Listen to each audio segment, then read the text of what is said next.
ঢাকার ভিতর যে ঘোরাঘুরির জন্য এত সুন্দর একটা জায়গা আছে সেটা আমি জানতামই না। আর এই এলাকাটার মধ্যে আসলে আমার ভীষণ ভালো লাগে। চারিদিকে সবুজ গাছপালা, ঘরবাড়িগুলো কি সুন্দর, রাস্তাঘাটও খুবই পরিষ্কার পরিচ্ছন্ন। মানুষজনের কোনো ঝামেলা নেই, অহেতুক আড্ডা নেই, হকার বা অহেতুক মানুষের কোনো ঝামেলা নেই। তো এই এরিয়াটা দিয়ে আমার সবসময় যাতায়াত করতে ভালো লাগে। এই মুহূর্তে আমরা গুলশান ১ হয়ে গুলশান ২ এর দিকে যাচ্ছি। তো গুলশান ২ এ খুব ঘোরাঘুরির জন্য খুব সুন্দর একটা পার্ক আছে, সেটা আমি রিসেন্টলি আবিষ্কার করেছি। আর এই পার্কটা আমার বাসা থেকে অনেক কাছে। যারা গুলশান এরিয়ার আশপাশে আছেন তারা অবশ্যই এই পার্কটা সম্বন্ধে জানবেন। আমার বাসা থেকে আসতে এটা বেশি সময় লাগে না, আবার গাড়ি ভাড়াও অনেক বেশি কম। আমরা মাত্র ৮০ টাকা দিয়ে ৮০ টাকা রিক্সা ভাড়া করে এই পার্কটাতে আসতে পেরেছি।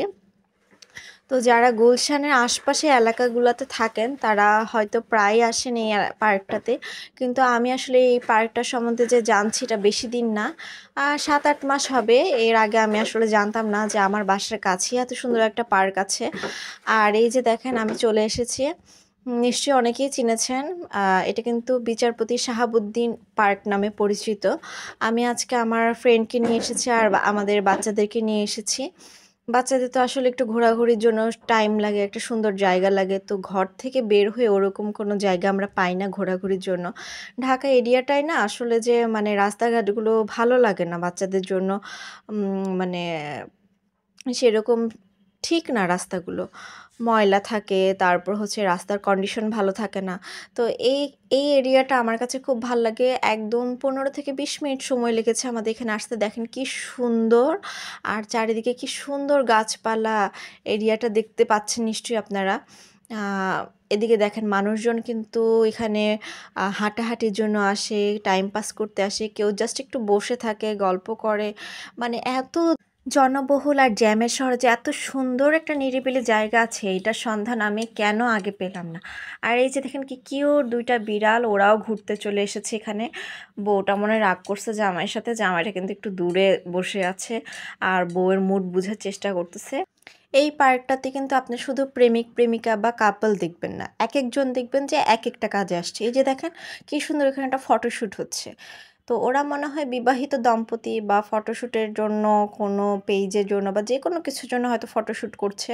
আর এখানে দেখেন একটা প্লে জোন আছে বাচ্চাদের জন্য। কি সুন্দর কতগুলো রাইড আছে। এখানে আপনাকে কোনো বিল পে করতে হবে না। আপনি ইজিলি যেতে পারবেন। কোনো বিলই পে করতে হবে না। আর যদি আপনি চান যে বাচ্চাদের জন্য একটু বাচ্চারা যেন টাইম স্পেন্ড করতে পারে এরকম যদি আপনি চান, তাহলে একটু চিন্তা করবেন যে ছুটির দিনে না যেয়ে অন্যান্য দিনে যেতে। তাহলে আপনি ইজিলি এই জায়গাগুলো ফাঁকা পাবেন। ছুটির দিনে স্বাভাবিকভাবে একটু প্রতিটা জায়গায় ভিড় হয়। তো এই যে দেখেন কি সুন্দর রাইডগুলো, এখানে কিন্তু অনেকগুলো রাইড আছে। আর আপনার এগুলোতে অবশ্য বড়রা বসতে পারে না। ছোটদের জন্য, বাচ্চাদের জন্য এই রাইডগুলো। ওই যে দেখেন ওখানে একটা আপু বসেছে, তো ওনাকে একটু পরে একজন গার্ড কিন্তু উঠিয়ে দিয়েছিল। এই যে এই আপুটা, উনি কিন্তু বসেছিল আর একটু পরে উনি জানতো না হয়তো ওনাকে উঠিয়ে দেওয়া হয়েছিল। যাই হোক, এই যে এখানে অনেক রকম বাচ্চাদের খেলার জিনিস আছে। বাচ্চারা খুবই আনন্দ পাবে আপনি যদি এখানে ওদেরকে নিয়ে আসেন। আর এখানে এই যে দেখেন কি সুন্দর আরেকটা অংশ পার্কেরই। এই পার্কটা কিন্তু অনেকটা এলাকা নিয়ে মানে অনেকটুকু জমি নিয়ে করা হয়েছে। মোটামুটি ভালোই স্পেস নিয়ে পার্কটা করা হয়েছে। আর চারিদিকে তো সবুজের ছোঁয়া আছেই। সাথে আপনার বাচ্চাদের জন্য ফ্রেন্ডলি, এখানে অনেক ধরনের মানুষ আসে। তো এখানে দেখেন ছোট্ট একটা পুকুরের মতো আছে। এই পুকুরের চারপাশ দিয়ে কিন্তু আপনি হেঁটে যেতে পারবেন। আর চারপাশ দিয়ে যখন আপনি হেঁটে যাবেন অনেক রকমের ফুল দেখতে পাবেন। জায়গাটা এখানে সিঁড়ি আছে বসার জন্য। এ এমনি আলাদা স্পেস থাকে বসার জন্য। অনেক ধরনের মানুষ দেখবেন যে কেউ একা এসেই বসে আছে, কেউ শাড়ি পরে আসছে, কেউ এখানে দেখেন ফটোশ্যুট হচ্ছে কিন্তু। মানে একেকজন একেকটা কাজে আসে। কেউ আসে সাইক্লিংয়ের জন্য, কেউ আসে জাস্ট ফটোশ্যুটের জন্য, কেউ আসে এক্সারসাইজ করার জন্য, আর কেউ জাস্ট এমনি টাইম স্পেন্ড করতে আসে, অথবা কেউ আসে বাচ্চাদেরকে নিয়ে। সবাই যার যার মতো সময়টাকে উপভোগ করছে। তো এখানে আসার পরে আমার কাছে খুবই ভালো লাগে।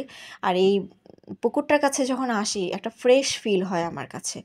যে এদিকে দেখেন একটা বটগাছ। এই বটগাছটা কিন্তু শতবর্ষী একটা বটগাছ। খুব সুন্দর একটা বটগাছ। এই বটগাছের নিচেও আপনি বসতে পারবেন। ওই যে দেখেন কিভাবে একেকজন বসে আছে। পার্কটা খুবই সেফ, আর বাচ্চারা যদি এখানে হারিয়েও যায় আমার মনে হয় ইজিলি আমরা ওদেরকে খুঁজে পাবো, কারণ এখানে অনেক গার্ড আছে। এত সুন্দর একটা পার্কে কিন্তু কোনো এন্ট্রি ফিও লাগছে না, আর খুব সুন্দর রেস্টুরেন্ট এবং ওয়াশরুমের ব্যবস্থা আছে। আজকে এতটুকুই, সবাই ভালো থাকবেন, টাটা। আর কেমন লাগলো কমেন্ট করে জানাবেন।